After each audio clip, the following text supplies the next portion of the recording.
My name is Sajid Iqbal and I'm the editor of the Revival magazine.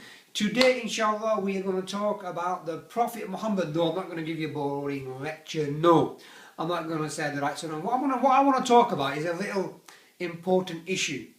Why is it that me and you and mosques and imams, we have this Asian Islam, this Pakistani Islam, this Arab Islam? Are you a Sunni? Are you a Wahabi? Are you a Deobandi? Are you a Shia? What's all that about? Why have we split the Prophet Muhammad into pieces? Why have we split Islam into pieces? Why have we just, got Islam into a little design, a little fashion of what we like? It shouldn't be like that. The Prophet Muhammad is more than that. He's greater than that. There should be one Islam. Have your views and have the evidence for that. But don't be divided. Don't be a sectarian. Don't be the Pakistani Islam or the Arab Islam. It shouldn't be like that, man. Okay? So my point today, inshallah, is to talk about the Prophet Muhammad. There's 5 points that I want to leave with you today. The first question is, who is the Prophet Muhammad? You're probably thinking, what kind of question is that? I know who the Prophet Muhammad is. But do you know who the Prophet Muhammad is? What do you know about him? What do you know about his life? What do you know about his children? What do you know about his family? What do you know about his birth? What do you know about his death? If I said to you, David Beckham, you probably know about his missus, you know about his kids, you know about his football career, what team he played for, how much he gets paid, what food he eats, what kind of toilet paper he uses. But do we know about the life of the Prophet Muhammad? This is a question. Ding! We need to think about these kind of things and ask yourself, who is the Prophet Muhammad? My second point is, how did the Prophet Muhammad live his life? We know who he is now, but how did he live his life? When he was insulted, how did he respond? When he was abused, how did he respond? When he was angry, how did he respond? All these issues that we face in our daily lives, how did the Prophet Muhammad respond? What was his views on marriage? What was his views on abortion? How did he respond and react with the non-Muslims? How did he respond with his colleagues? These are the questions that me and you need to ask ourselves. And when we, in our daily lives, we need to ask ourselves, how did the Prophet ﷺ respond? How did he react? Are we doing the same?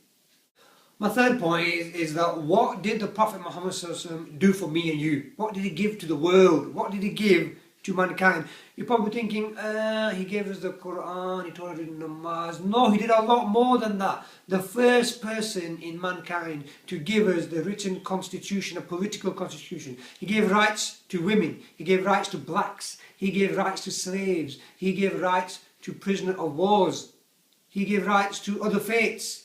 Who else in mankind, in the history of mankind, did this? Ask yourself this question. Next time you're with your work colleague or with your mates and they ask you about the Prophet Muhammad, you can tell them, you know what? This is what my Prophet gave to me and you and to the rest of the world.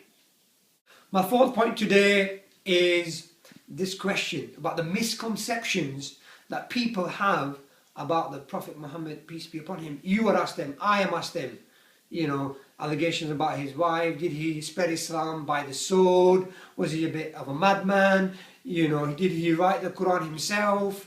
And and there are a lot of more serious allegations as well. So the question you've got to ask yourselves is, why are people saying this? So do I know the answer? Do you know the answers? If we don't, we need to know for our sake and for our future kids' sake. So don't just sit there or just Google it.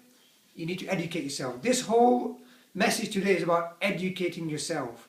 Right, my fifth and final point today is about the love of the Prophet, peace be upon him. Everyone says, I love the Prophet, we ashq Rasul. But the question is, do we love the Prophet, peace be upon him? How can you love the Prophet if you don't follow him? How can you love the Prophet if you don't know anything about him? How can you love the Prophet if you don't follow his life, his lifestyle?